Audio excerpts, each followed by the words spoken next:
Hola amigos, what's going on? I'm planning my upcoming trip to the Philippines right now and I just realized I need a new drone. I used to have a DJI Mavic Pro since they released it in 2016, but unfortunately I lost it a couple of weeks ago in Bali when I crashed into some trees flying backwards and it fell down into a rice field. Since then I never saw it again, so rest in peace. And as motivated as I am to bring my FPV drone to the Philippines, as uncomfortable it is. I mean, I just travel with my girlfriend and all this gear I need to fly FPV already fills a whole backpack itself. So I decided to travel as light as possible and take only the things that are necessary to create content. One camera, one lens, a GoPro and a drone, which I didn't have yet. But luckily DJI just came out with their new DJI Mavic Mini, which seems to be the perfect drone when it comes to the size. But can a small 400 euro drone really convince me? I have no idea, so let's go out and get one. Okay, unfortunately it was much harder to get a DJI Mavic Mini than I expected because it sold out almost everywhere, but finally a few days later I managed to get one somehow, so let's head back home. So here it is. Honestly, the package is already super small. And yeah, as you can see, I decided to get the standard package and not the Fly More combo. Why? That's easy. No, not because it's sold out. I don't need all the additional stuff. The case is nice, but the Mavic Mini will get its place in my camera backpack anyway. The batteries last up to 30 minutes.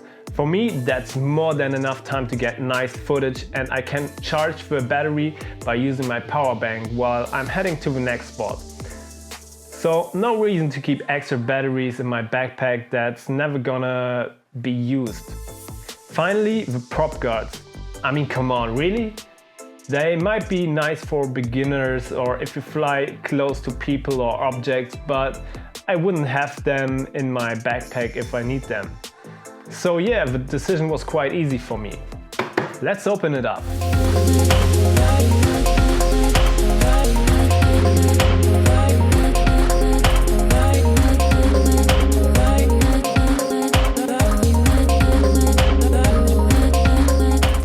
This is crazy. The Mavic Mini is super small. I mean, it's just as big as my smartphone and it even fits in my pocket or fanny bag. This drone is travel approved. Because the Mavic Mini is so small and lightweight, the build quality feels cheaper than their bigger brothers. But yeah, that's okay. The weight of only 249 grams makes this drone something special, because for now most of the drone regulation laws over the world start at 250 grams. That means you can fly almost everywhere without any kind of license or registration. Of course, there are still the general rules like keeping a specific distance from airports, public places or flying within the restricted height. And because of its size, people may think more it's a toy, which can become super helpful in certain situations.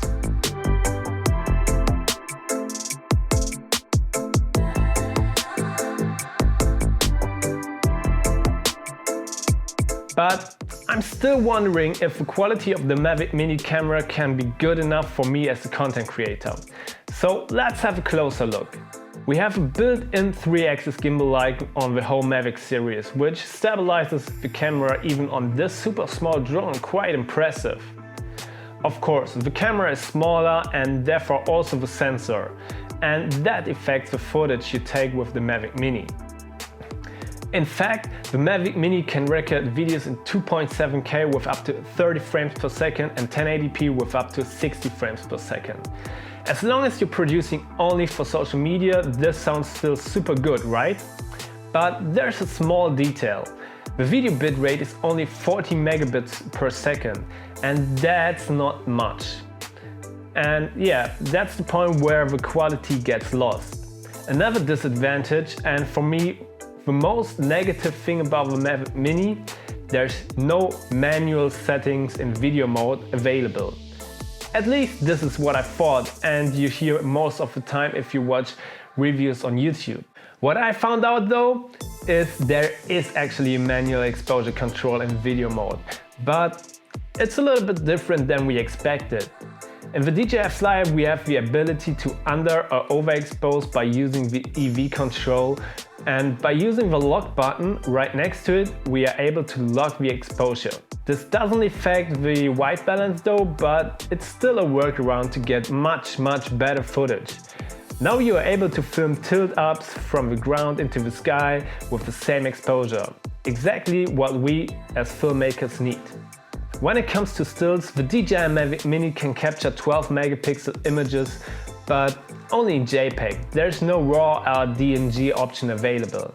But different than in the video mode, DJI somehow allows us to set the exposure completely manual in photo mode. Now enough theoretic nerdy bullshit, let's go out and bring this Mavic Mini up in the air. This might be the only way to see what this drone is capable of, right? So let's go!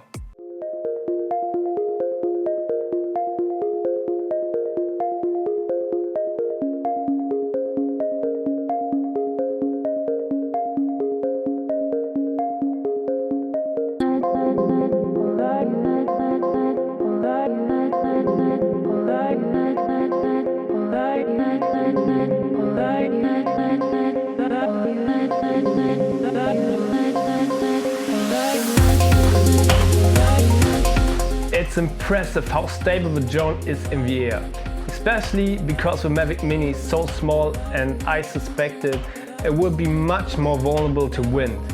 But what I've seen so far is absolutely impressive. The maximum speed of the DJI Mavic Mini is 46 km per hour. That sounds fast, but this data does not include wind. So if you fly against wind, which might blow with 25 km per hour, your max speed will be the difference. So 46 minus 25 equals 21. So be careful when you fly and always have this in mind. The Mavic Mini is connected by Wi-Fi with the controller. This was already very frustrating on the Mavic Air because even if they said the video transmission range was up to 4 kilometers, it always broke up between 300 and 500 meters. Let's check if they improved it on the Mavic Mini. And yeah, it seems they improved it. That's great, DJI. Good job. DJI also released a new app for the DJI Mavic Mini called DJI Fly. This app seems to be the simple version of the DJI Go app and works very similar. We can see the basic information, switch the modes between photo, video and quick shots, and that's almost it. Nothing very special, to be honest.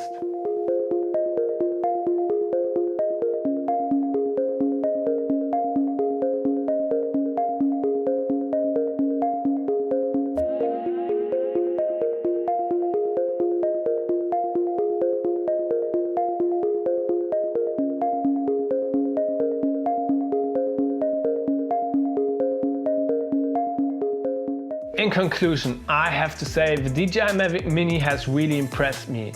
Of course, the Mavic Mini doesn't give you the high quality footage of the DJI Mavic 2 Pro, but for only $400 and the ability to fly almost everywhere, it's a worthy investment, even if you already have a better drone.